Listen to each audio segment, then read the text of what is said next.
I thought my wife was just working late, until our daughter's iPad synced her iCloud and I discovered 8 months' worth of love messages with her married boss, so I exposed them at the company Christmas gala in front of everyone, and watched as both their careers, marriages, and reputations went up in flames. I should have known something was wrong when Isabella started putting her phone face down. 7 years of marriage, and suddenly she's protective of a device that used to sit between us during dinner. It's just work stuff, she'd say when I glanced at the screen lighting up at 11 p.m. Alexander is dealing with the merger. You know how demanding he gets. Alexander. Her boss. The married father of 3 who'd been mentoring her for the past 8 months. I told myself I was being paranoid, that successful women have demanding careers. Sarah had always been ambitious. That's what I fell in love with. But when she started showering as soon as she got home, when she stopped looking me in the eye during sex, when our daughter Emma asked why mommy was always on the phone in the garage, I knew.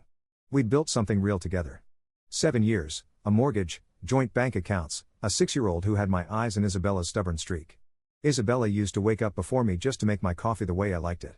We'd talk for hours about everything and nothing. She was my person. My best friend. The woman who held my hand through my father's funeral and cried harder than I did. But somewhere along the way, that wasn't enough anymore. Maybe it was her promotion, the new power suits, the way Alexander looked at her during meetings. Maybe it was social media showing her all these other lives she could be living. Her single friends were always posting about their adventures, their freedom, their passionate romances. You're so lucky to have stability, they'd tell her, but their eyes said something else. Their eyes said she was settling. The messages were all there on Sophia's iPad. Isabella had forgotten she'd synced her iCloud account months ago for Sophia's school photos. Pages and pages of them. Can't stop thinking about yesterday. When can we be alone again? I've never felt this way. And Alexander's responses, equally pathetic. You make me feel alive again. My marriage has been dead for years. We deserve this happiness. 2 middle-aged people destroying their families for what? The thrill of sneaking around like teenagers? The fantasy that the grass was greener? I read every message with a sick fascination. The way they talked about their spouses like we were obstacles to overcome. How they planned their hotel meetings around our schedules. How Isabella complained about me being too comfortable, about how I didn't surprise her anymore. The worst part was reading how she justified it to herself. We're not bad people, she'd typed. Sometimes life just happens. What we have is special. I can't help how I feel. Like feelings were enough to excuse destroying 2 families. Like passion justified the lies she told Sophia about why mommy had to work so late so often. I screenshotted everything. Every message. Every photo. Every late-night confession about how they were soulmates who'd found each other too late. My hands shook as I found his wife's Facebook profile. Evangeline.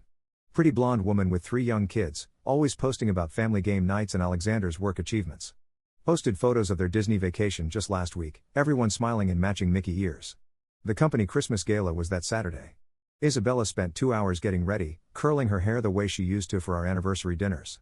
I need to network, she said, applying lipstick in the mirror.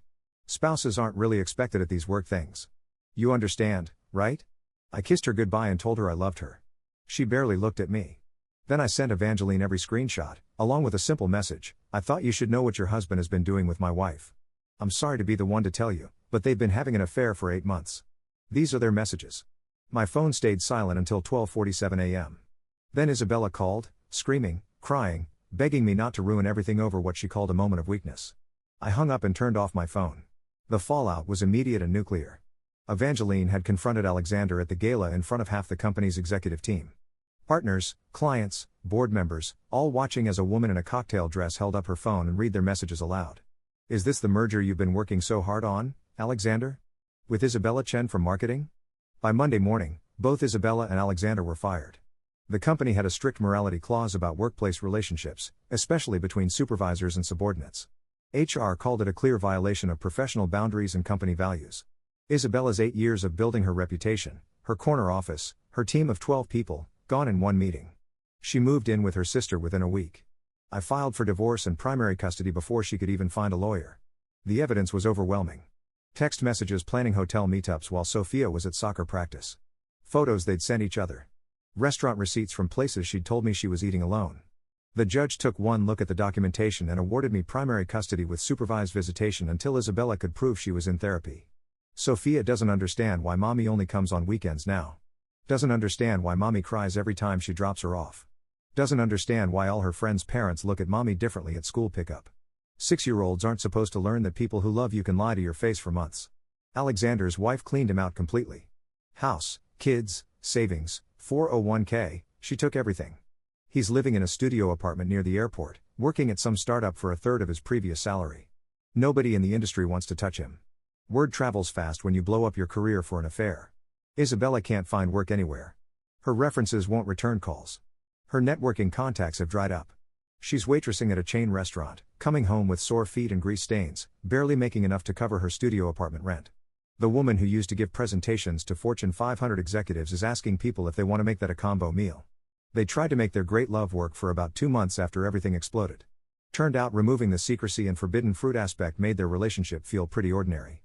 Without the thrill of sneaking around, without the fantasy of being star-crossed lovers, they were just two unemployed middle-aged people dealing with custody battles and financial ruin. Alexander broke up with her over text. Our friends chose sides. Most chose mine. Isabella's own mother barely speaks to her after what she put Sophia through. Her sister tolerates her but makes passive-aggressive comments about destroying your family for a fantasy. The book club she'd belonged to for 5 years doesn't invite her anymore. Her gym buddies, her college sorority group, her neighbors, they all know. Small town, big mouth. I see her sometimes at Sophia's school events. She sits in the back now, arrives late and leaves early. She looks smaller somehow, like she's trying to take up less space in the world. Her hair's grown out, roots showing. The confident woman who used to run parent-teacher conferences and organize fundraisers has been replaced by someone who seems surprised anyone still talks to her. She tries to catch my eye sometimes, maybe hoping for some sign of forgiveness, some crack in the wall she built between us. But there isn't one. You don't get to spend 8 months lying to your husband and child, planning a life with another man, and expect everyone to just move on because you're sorry now. The worst part is watching Sophia try to make sense of it all. She started asking why families break up, why some mommies and daddies stop loving each other. I tell her that sometimes adults make very bad choices that hurt the people they love. She asked me if mommy stopped loving us. I didn't know how to answer that. Sophia used to light up when Isabella walked through the door. Now she's polite, distant. She hugs her mother but doesn't curl up in her lap anymore. Doesn't ask her to read bedtime stories. Doesn't beg her to stay for breakfast. Kids know when they can't trust someone, even if they can't articulate why. Isabella threw away everything real for something that was never going to last. A stable marriage, a daughter who adored her, friends who respected her, a career she'd built over years, all sacrificed for the fantasy that someone else could make her feel young and desired again. Now she gets to live with that choice every single day, watching our daughter grow up part-time, knowing she's the reason our family doesn't exist anymore. Some mistakes you don't come back from. Some choices echo forever.